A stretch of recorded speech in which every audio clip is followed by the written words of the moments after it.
ಇವತ್ತಿಲ್ಲಿಗೆ ಬರೋದಕ್ಕೆ ಮೊದಲನೇ ಕಾರಣನೇ ನನ್ನ ಪ್ರೀತಿಯ ಅಣ್ಣನಕ್ಕಿಂತ ಹೆಚ್ಚಾಗಿ ಇನ್ನೇನೇ ಪದ ಹೇಳಿದ್ರು ತುಂಬ ಕಮ್ಮಿನೇ. ನೀವೆಲ್ಲ ಆ್ಯಕ್ಚುಲಿ ಪ್ರೀತಿಯಿಂದ ನಮ್ಮನ್ನ ಬಾಸ್ ಅಂತೀರಾ, ನಾವು ಅವ್ರನ್ನ ಬೈ ಅಂತ ಹೇಳ್ತೀವಿ. ಅದು ನಮ್ಮ ಸಮೀರ್ ಬೈಗೆ ಹೋಗ್ಬೇಕು ಅಂತ ಹೇಳ್ತೀನಿ. ಏನಕ್ಕೆ ಅಂತಂದರೆ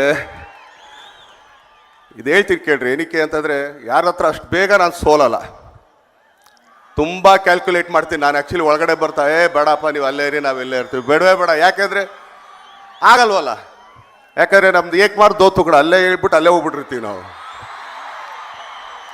ಓ ಸಿಗ್ತೀನಿ, ಓಕೆ ಈ ಡೌ ಆಡೋಕೆ ನಮಗೆ ಬರೋಲ್ಲ. ಇಷ್ಟ ಆದರೆ ತುಂಬ ಇಷ್ಟದಿಂದ ಹೇಳ್ತೀವಿ, ಕಷ್ಟ ಆದರೆ ಅಪ್ಪ ಅಲ್ಲೇ ಇದ್ಬಿಡಪ್ಪ ನಾನು ಇಲ್ಲೇ ಇದ್ಬಿಡ್ತೀನಿ ಅಂತ ಹೇಳ್ತೀನಿ.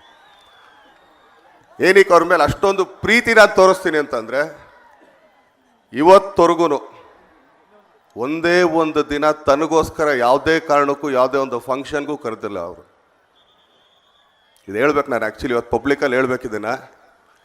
ಅವ್ರು ಏನೇ ಕರೆದಿದ್ರು ಕೂಡ ಅವ್ರಿಗೆ ತುಂಬ ಪ್ರೀತಿ ಆದವ್ರದ್ದು ಏನಾದ್ರು ಒಂದು ಫಂಕ್ಷನಿಗೆ. ಒಂದ್ಸಲಿ ರಾಮನಗರದಲ್ಲಿ ಯಾವುದೋ ಒಂದು ಆಂಜನೇಯನ ದೇವಸ್ಥಾನ ಓಪನಿಂಗ್, ಎಡಪಾಲಿಗೆ ಹೋಗೋಣ, ಓಕೆ ಬಾಯ್. ಇಲ್ಲೇನೋ ಫಂಕ್ಷನ್ ನಡಿಯಲ್ಗೋಣ, ಓಕೆ ಬಾಯ್. ಇದೇ ಅವ್ರು ಎಲೆಕ್ಷನ್ ಬಂದಾಗ ಕೇಳಿದೆ, ಬೈ ಏನಾದ್ರು ಬೇಕಾ, ನಾವೇನಾದ್ರು ಬರೋಣ ಹಳ್ಳಿ ಸೇವೆಗೆ ಅಂದರೆ ಏನೂ ಬರಬೇಡ ಅಂದರು. ಅವತ್ತೇ ಗೊತ್ತಾಗೋಯ್ತು, ಯಾಕಂದರೆ ಅವ್ರು ಅದಕ್ಕೆಲ್ಲ ನನ್ನ ಜೊತೆಗೆ ಇಲ್ಲವೇ ಇಲ್ಲ ಅಂತೇಳಿ. ಯಾಕಂದರೆ ನಾವು ತುಂಬ ಜನ ಕ್ಯಾಂಪೇನ್ಗಳು ಮಾಡಿದ್ದೀವಿ. ಅವ್ರು ಗೆದ್ದ ಮೇಲೋ ಅಥವಾ ಸೋತ ಮೇಲೋ ಆಮೇಲೆ ನಮ್ಮ ನಿಂತು ಕೂಡ ತಿರುಗಿ ನೋಡದೇ ಇರೋರು. ಅವರು ಒಂದೇ ಒಂದಿನ ನಾನು ಯಾವುದೇ ಕ್ಯಾಂಪೇನಿಂಗ್ ಮಾಡಿಲ್ಲ, ಅವ್ರು ಯಾವುದೇ ಒಂದು ರಾಜಕೀಯದ ಕೆಲಸಕ್ಕೆ ನಾನು ಹೋಗಲಿಲ್ಲ. ಆದರೆ ಎಷ್ಟು ಜನನ ನನ್ನ ಹತ್ರ ಏನಾದ್ರು ಬಂದು ಅಲ್ಲ ನನ್ನ ಕೈ ಎಟಕಿಸ್ದೇ ಇದ್ದಾಗ, ಅದು ಆಪ್ರೇಷನ್ಗಳಾಗ್ಬೋದು, ಎಜುಕೇಷನ್ ಆಗ್ಬೋದು. ಎಜುಕೇಷನಲ್ಲಿ ನಿಜವಾಗ್ಲೂ ಎತ್ತಿದ ಕೈಯವರು ಎಷ್ಟೋ ಜನಕ್ಕೆ ಇಲ್ಲಿಂದ ಅಬ್ರಾಡಿಗೆ ಕಳಿಸೋದಕ್ಕೆ ತುಂಬಾ ಸಹಾಯ ಮಾಡಿದರೆ, ಅದಕ್ಕೆ ಕೋಟಿಗಟ್ಟಲೆ ಖರ್ಚು ಮಾಡಿದ್ರೆ ಅದಕ್ಕೆ ಉದಾಹರಣೆ ನಾನೇ ಇದ್ದೀನಿ.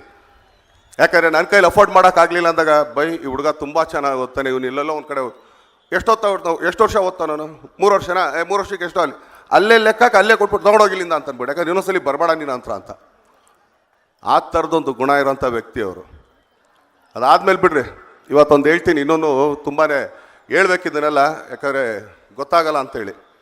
ನನ್ನ ಸ್ನೇಹಿತ ಒಬ್ಬ ಮನು ಅಯ್ಯಪ್ಪ ಅಂತಿದ್ದಾನೆ, ಮಡಿಕೇರಿಯಲ್ಲಿ ಯಾವುದೋ ಒಂದು ದೇವಸ್ಥಾನ. ಈಗ ಅವ್ರ ದೇವಸ್ಥಾನದ ವಿಷಯ ಹೇಳಿದಾಗ ನಾನು ಹೇಳಿದ್ವಿ, ನಾವು ಯಾವುದೋ ಒಂದು ಮಂಡ್ಯ ಫಂಕ್ಷನ್ಗೆ ಸುಮಾರು ಜನ ಅವತ್ತು ನಮ್ಮ ಮನೇಲಿ ಎಲ್ಲ ಕಲಾವಿದರು ಎಲ್ಲ ನಾವೆಲ್ಲ ಫ್ರೆಂಡ್ಸ್ ಎಲ್ಲ ಇದ್ವಿ. ಅವನು ಹೇಳ್ದ, ಗುರು ನಂದು ದೇವಸ್ಥಾನ ಹಿಂಗೆ ಅದು ಸ್ವಲ್ಪ ಏನಾದ್ರು ಒಂದು ಜೀರ್ಣೋದ್ಧಾರ ಮಾಡೋದಕ್ಕೆ, ಯಾಕಂದರೆ ಎಲ್ಲಿಂದ ನಮಗೆ ಸಪೋರ್ಟ್ ಸಿಗ್ತಾಯಿಲ್ಲ ಅಂತ. ಅದಕ್ಕೆ ಮೊದಲನೇ ಸಲ ಕೂಗಾಕಿದ್ದೆ ಅವ್ರ ಮಗ ಜಾಯಿದ್. ಅಣ್ಣ ನನ್ನ ಕಡೆಯಿಂದ 5 ಲಕ್ಷ ಅಂದ. ಅವನೇ ಫಸ್ಟ್ ತಂದು ಕೊಟ್ಟಿದ್ದ ಅಲ್ಲಿಗೆ. ನಾನು ಅವ್ನ ಮನುಗೆ ಹೇಳಿದೆ, ನೋಡು ಚಿನ್ನ, ಈ ಬರೆಸ್ತಿರಲ್ಲ ನೀವು ಬೋರ್ಡ್ ಮೇಲೆ, ಫಸ್ಟ್ ಜಾಯಿದ್ ಖಾನ್ ಅಂತ ಬರ್ಸು, 5 ಲಕ್ಷ ಅಂತ ಬರ್ಸು, ಆಮೇಲೆ ಮಿಕ್ಕಿದವ್ರ ಹೆಸರೆಲ್ಲ ಬರ್ಸು ಅಂತ. ಇವತ್ತು ಆ ದೇವಸ್ಥಾನ ಕಂಪ್ಲೀಟ್ ಆಯಿತು, ತುಂಬ ಚೆನ್ನಾಗಿದೆ. ಅದಕ್ಕೆ ಯಾಕಂದರೆ ತಂದೆ ಮಕ್ಕಳು ನಾನು ಹೇಳ್ತಾ ಇರೋದು, ಯಾಕಂದರೆ ಅಂಥವ್ರ ಕೈಯಲ್ಲಿ ನಾವಿದ್ದೀವಿ, ಅವ್ರು ನಮ್ಮ ಜೊತೆಗಿದ್ದಾರೆ ಅನ್ನೋದೇ ದೊಡ್ಡದು.